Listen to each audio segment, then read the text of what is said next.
دوپہر کے وقت آصف لوٹا تو اس کے ساتھ کچھ افراد بھی تھے اور بقول آصف اس کی خالہ بھی تھی۔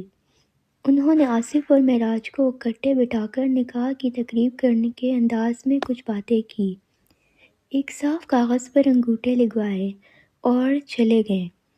سب کے جانے کے بعد آصف کی خالہ معراج کے پاس آ کر بیٹھ گئی اور اسے مبارکباد دیتے ہوئے کچھ ضروری ہدایت دینے لگی۔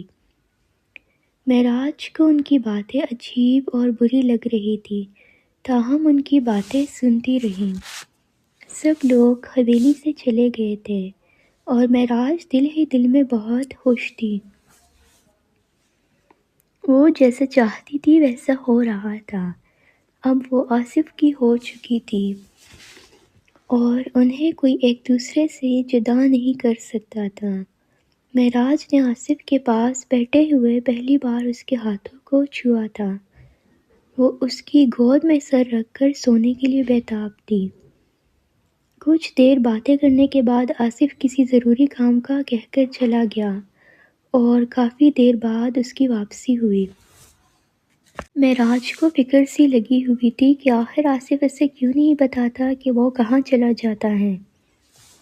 رات کافی گزر چکی تھی۔ معراج کی زندگی میں یہ رات سب سے اہم تھی۔ آج وہ آصف کی اپنی تھی اور اسے اس پر فخر محسوس ہو رہا تھا۔ ادھر آصف بھی اس دن کے لیے بیتاب تھا۔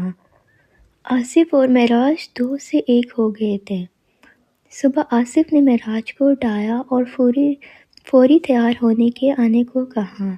کچھ ہی دیر بعد دونوں کو ایک سفید رنگ کی گاڑی لینے کے لیے آئی اور دونوں اس میں سوار ہو گئے۔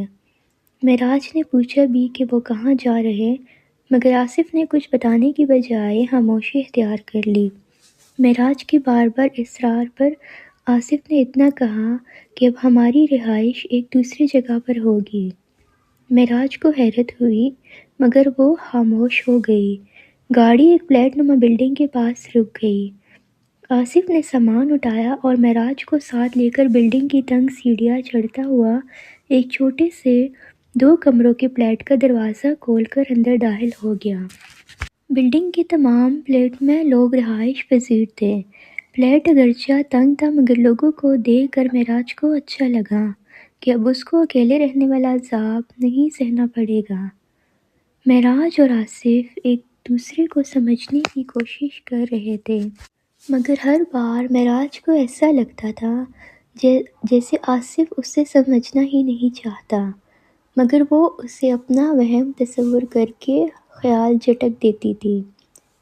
دن اچھے گزر رہے تھے اور معراج خوش تھی، بس کبھی کبھار اپنے والدین کے بارے میں سوچ کر پریشان ہو جاتی تھی۔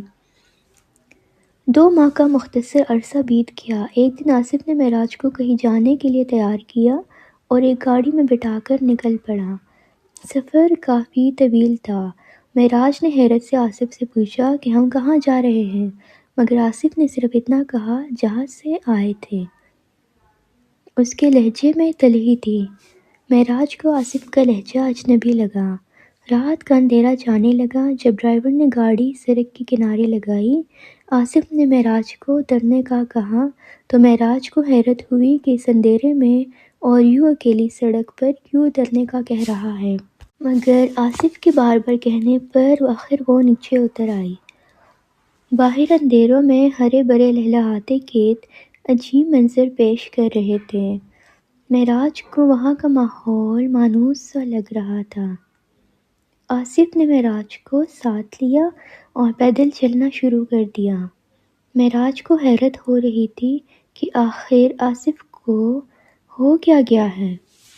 وہ اس سے بار بار پوچھتی رہی مگر آصف کا لہجہ ہر بار پہلے سے زیادہ سخت ہو رہا تھا۔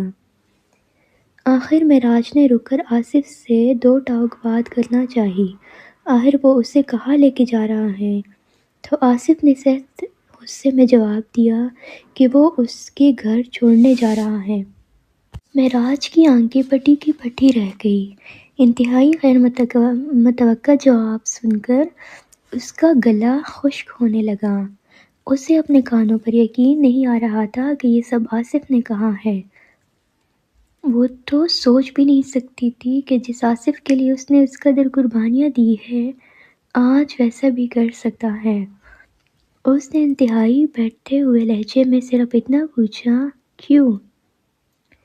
جس پر آصف نے جواب دیا کہ اب مجھے تمہاری ضرورت نہیں رہی، ہمارا مقصد پورا ہو گیا ہے۔ معراج کی سمجھ میں نہیں آ رہا تھا کہ آصف کیا کہہ رہا ہے، کون سا مقصد، اور اب اس کو کیوں نہیں رکھنا چاہ رہا، اور یہ کہ آصف کا لفظ کیوں استعمال کر رہا ہے، وہ کچھ نہیں سمجھ سکی تھی۔ اس نے اپنے اندر ہمت پیدا کر کے ان سوالوں کے جواب پوچھے تو آصف نے سب کچھ کھل کر بتا دیا۔ دراصل آصف دین محمد کے لیے اجنبی ضرور تھا، مگر ایسا نہیں تھا کہ وہ اسے نہیں جانتا تھا، بلکہ وہ اس سے بہت اچھی طرح جانتا تھا۔ دین محمد اس کا شہر کے لیے اجنبی نہیں تھے، وہ کافی دنوں سے وہاں رہ رہا تھا اور دین محمد سے اتفاقاً نہیں بلکہ اس کا ساتھ روابط بڑھانے کے لیے باقاعدہ ایک منصوبے کے تحت ملا تھا۔ یوں وہ اس کے گھر تک رسائی چاہتا تھا۔ اس کی معاونت اس کی خالہ اور خالو کر رہے تھے جو دوسرے شہر میں رہتے تھے۔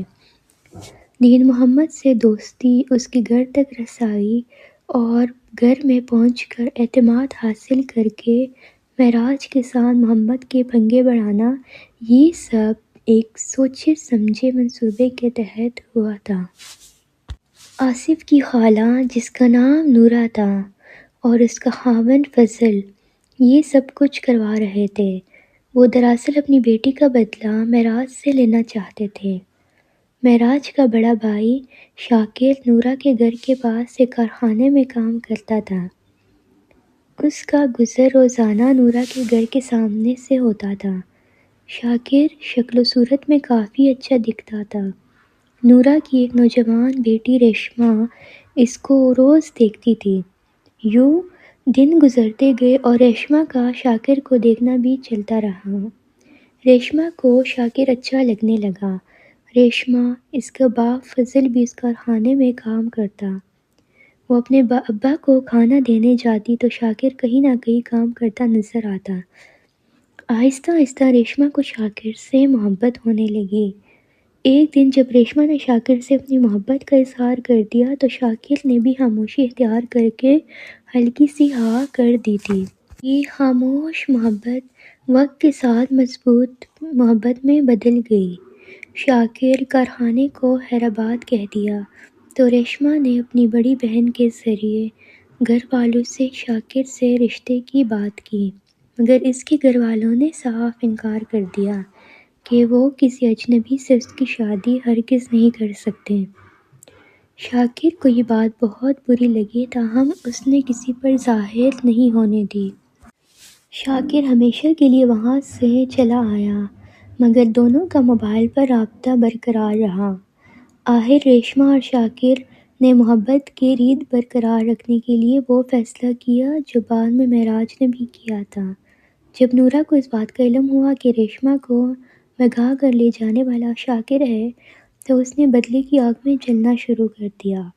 آخرکار اس کے شیطانی ذہن نے آصف کے ذریعے گناہ گار بھائی کی سزا اس کی معصوم بہن کو دینے کا منصوبہ تشکیل دیا، جس پر عمل کرتے ہوئے آصف نے معراج کی زندگی کو کانٹوں سے بھر دیا۔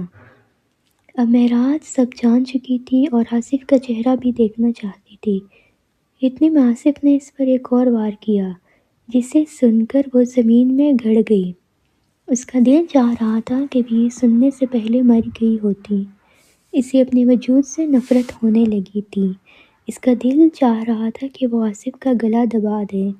آصف نے اسے بتا دیا کہ اس کی منقوہ نہیں ہے، نہ کوئی قاضی آیا تھا اور نہ ہی نکاح ہوا تھا۔ وہ سب معراج کو آرام کرنے کا گھناؤنا منصوبہ تھا۔ جو کچھ معراج کے ساتھ 2 ماہ تک ہوتا رہا وہ سب غلط اور ناجائز تھا۔ معراج پر آن کے آن نہ جانے کتنے پہاڑ توڑے گئے تھے۔ آج اسے وہ سب یاد آ رہا تھا کہ آصف بار بار گھر سے باہر کیوں جاتا تھا۔ جب ٹوٹی پھوٹی اور لٹی ہوئی معراج نے اپنے والدین کی دہلیز پر قدم رکھا تو اسے معلوم ہوا کہ وہاں ہنسنے کی جگہ صرف خشک آنسو ہے۔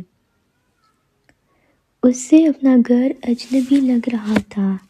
وہ جس چیز کی طرف دیکھتی وہیں اسے ناراض سی محسوس ہوتی۔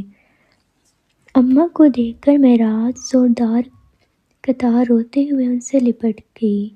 وہ زندگی میں پہلی بار اس قدر روئی تھی۔ ماں بھی کیا شفیق ہستی ہے، اتنا سب کچھ ہونے کے باوجود بیٹی کو گلا لگا کر چومتی جا رہی تھی اور روتے روتے اسے چپ کرانے کا بھی کہہ رہی تھی۔ معراج کی واپسی کی خبر جنگل میں آگ کی طرح پورے محلے میں پھیل گئی۔ دین محمد نے جیسے ہی سنا کہ اس کی بیٹی لوٹ آئی اور وہ دیوانہ وار بھاگتا ہوا آیا اور اپنی بیٹی کو گلے لگا کر چومنے لگا۔ معراج ان کی گناہ گار تھی، اس لیے وہ کسی سے نظریں نہیں ملا پا رہی تھی۔ کیا عجیب منظر ہوتا جب بچے اپنے والدین کی عزت خاک میں ملا دیتے۔ والدین تب بھی ان کو سر آنکھوں پر بٹھاتے ہیں۔ اولاد انہیں زمین پر پھینک دے تب وہ اپنی ہتھیلی ان کے پیروں کے نیچے بچھا دیتے ہیں تاکہ انہیں کوئی تکلیف نہ ہو۔ ماں باپ نے تو اپنی نادان بیٹی کو معاف کر دیا، انہی محلے والوں کا کوئی خوف نہیں تھا کہ وہ کیا کہیں گے۔ انہیں اپنی بیٹی واپس مل گئی اور اب وہ اسے کھونا نہیں چاہتے تھے، مگر وہ دونوں معراج کے بھائیوں سے خوفزدہ تھے کیونکہ وہ جانتے تھے کہ وہ کبھی بھی اپنی بہن کو معاف نہیں کریں گے۔ اگرچہ معراج کو بھی ان کا ڈر تھا، مگر اس نے صاف کہہ دیا تھا کہ اگر وہ اسے سزا دینا چاہتے ہیں تو دے دے کیونکہ وہ گناہ گار اور سزا کی مستحق ہے۔ بھائیوں کو باپ نے کسی نہ کسی طریقے سے سمجھا بجھا کر راضی کر لیا اور وہ بھی معراج کو معاف کر چکے تھے، مگر ایک بھائی ابھی بھی دل میں معراج کے لیے نفرت رکھتا تھا۔ ایک دن اس نے معراج کو اکیلا پا کر کلہاڑی سے اس کی گردن کاٹ دی۔ یہ دردناک منظر دیکھ کر ماں بے ہوش ہو گئی۔ معصوم معراج کچھ دیر تڑپی اور پھر گر گئی۔ یہ ایک ایسا واقعہ جس پر پورا علاقہ سوگوار تھا۔ گھر کی ہر شے اس پر ماتم کنا تھی۔ بھائی کی غیرت یا جہالت نے معراج کی زندگی کا چراغ گل کر دیا تھا۔ ادھر معراج کے ساتھ بیتنے والے واقعے کی خبر شاکر کو بھی ہو گئی تھی، جو ریشمہ سے شادی کے بعد سے ہی گھر سے مفرور تھا۔ اسے یہ بھی معلوم ہوا کہ ریشمہ کی وجہ سے ہی ان کی معصوم بہن کے ساتھ اتنا بڑا دھوکہ ہوا ہے۔ بعد ازاں اسے معراج کی موت کی خبر ملی تو اس نے ریشمہ کو اس واقعے کا قصوروار ٹھہراتے ہوئے اسے بھی زندگی کی دوڑ سے آزاد کر دیا۔ یوں شاکر اور ریشمہ کی محبت سے شروع ہونے والی کہانی کا اختتام دو معصوموں کے قتل اور 3 کو پھانسی کی پھندے پر لٹکا ہوا ملا۔ آج بھی دین محمد کے گھر کے پاس سے گزرنے والوں کو ایسا لگتا ہے جیسے یہاں صدیوں سے کوئی نہیں رہ رہا۔ وہاں کی ویرانی دیکھ کر یہ محسوس کیا جا سکتا ہے کہ رشتوں کی پہچان میں اگر غلطی ہو جائے تو اس کا انجام کچھ ایسا بھیانک بھی ہو سکتا ہے۔